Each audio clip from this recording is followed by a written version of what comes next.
degree planning and registration workshop. I just have given each of you a banner instruction document that can help you when you get ready to register for your classes. And if you are joining this Zoom link, I just sent an email to all the active TRIO SSS participants.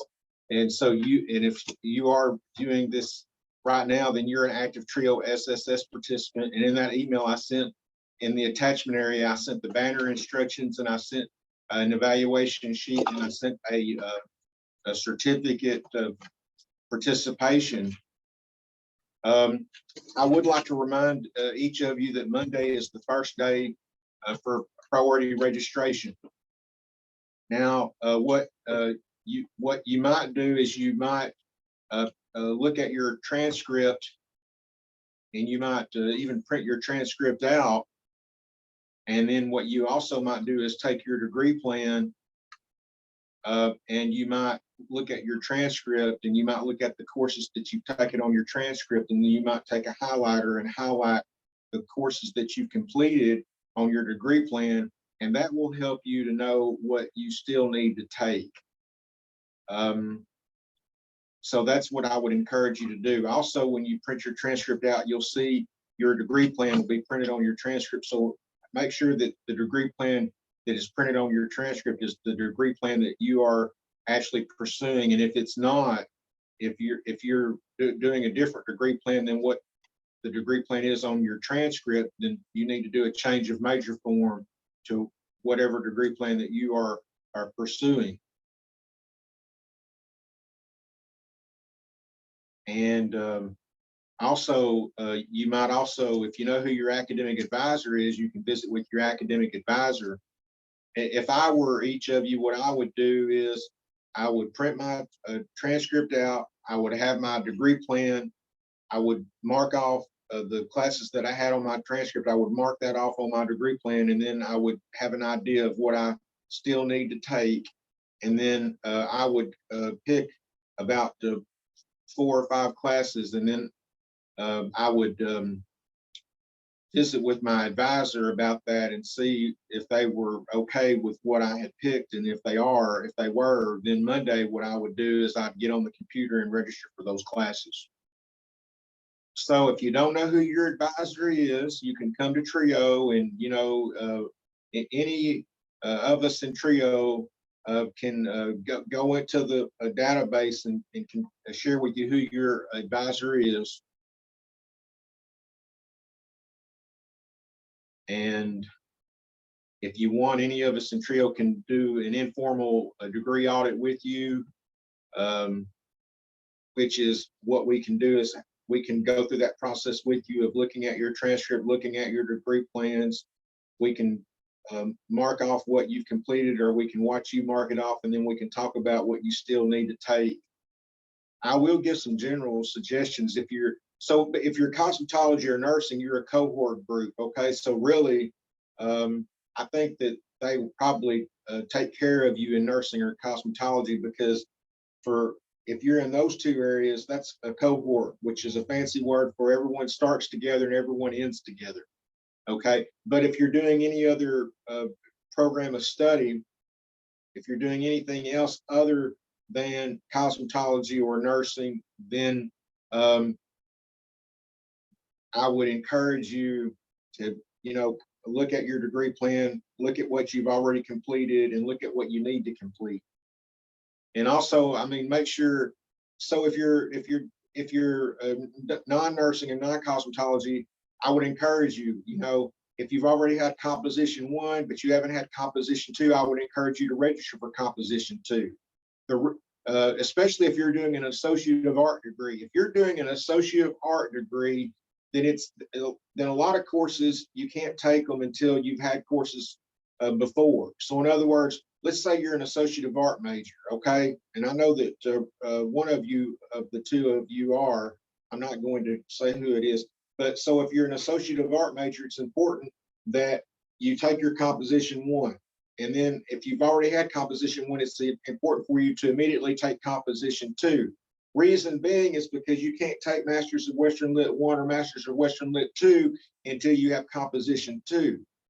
And, of course, uh, the other general idea that I would give you is this.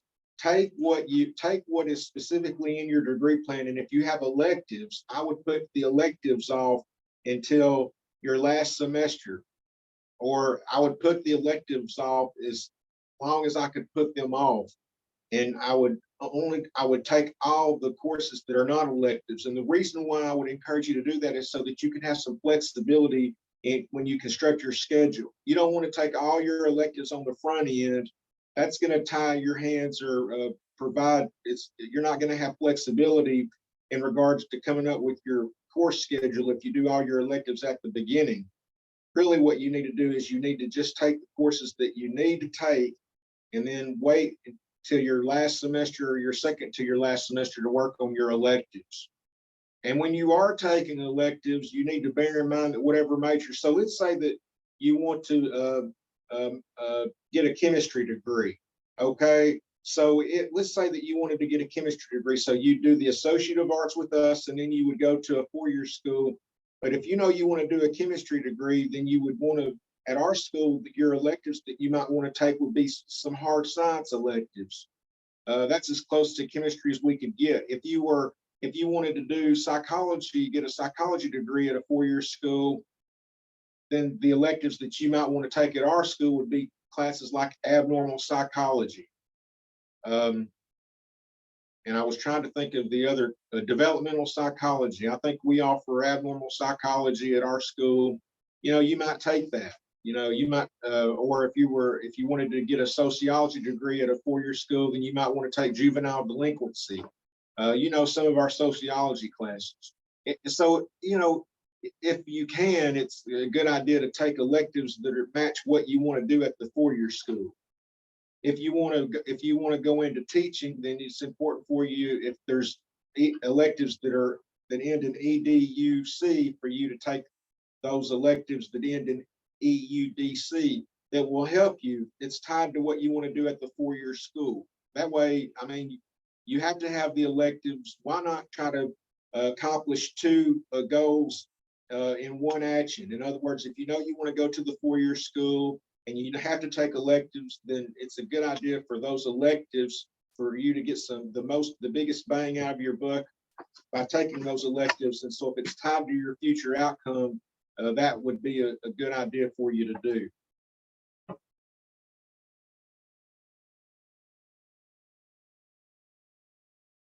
So, like I said, Monday is the first day of priority registration. That means that the soonest that you can register for summer classes and for fall classes is Monday, but by no means you can register anytime after Monday. But I would say this: the sooner that you get registered, the better, because the longer you wait to get registered, classes fill up. And even if you were to get registered Monday or as soon as possible, there's also variables that come into play that can't be anticipated. In other words, even if you registered early, sometimes classes can get canceled. Sometimes classes don't have the enrollment numbers that they need and don't make. Those are things that are outside of your control. You can't control who signs up for a class and if a class makes or not. And there's a certain amount of students that have to be enrolled in a class for a class to make. Well, so it's not possible to know which classes are going to make and which ones aren't going to make until 2 or 3 days before the semester begins. That's outside of your control. But what's inside your control is to register Monday or as soon as you can, so that you don't wait until the last minute, so that a class is filled up and doesn't have an opening, and then you can't take it. And I will tell you, unfortunately, each semester that I have been at the institution, I've had the opportunity to work with students who have waited until the last minute to register, and the classes that they were able to register for were not as ideal as what they could have been if that student would have gotten registered sooner. Because those students that have visited with me, a lot of times I've worked with them and classes have been filled up, and I said, well, you need this class, but unfortunately, since classes are going to start in about 3 days, that class is filled up. And sometimes students want to take online classes, and a lot of times online classes, a lot of times they will fill up. And so a student that will visit with me that says, well, I want to take all online classes. Well, if they wait until 3 days before the classes start, a lot of times those online classes fill up, and I have to unfortunately share with the student, I sure wish you could take that online class that you want to take, but unfortunately it's filled up. And I always encourage the student in the future, you know, to register sooner so that they can get the classes they want. So they won't be, so that they won't run into not being able to take a class because the class got filled up. So that's within each of your control. That's why I would encourage you as soon as possible, register for summer classes and or fall classes. And so I would encourage each of you to visit with your academic advisor. And like I said, come up with some classes that you need to take, visit with your academic advisor, get their input. And then if they're okay with what you've came up with, then you can go ahead and go to the computer and register. And if you need to come into the TRIO and use the TRIO computers, I'll be glad to help you. I'm sure that the other TRIO staff members will be glad to help you. You know, I have sat down with students and we have navigated the registration process. It's not complicated. It's and you can do it. You know, it doesn't take very long to do. And so that's how we can help you. Do y'all have any questions for me? Well, very good. What I want each of you to do is I want you to evaluate me, and I want you to turn your evaluation into me. And I want to thank you for allowing me to do this workshop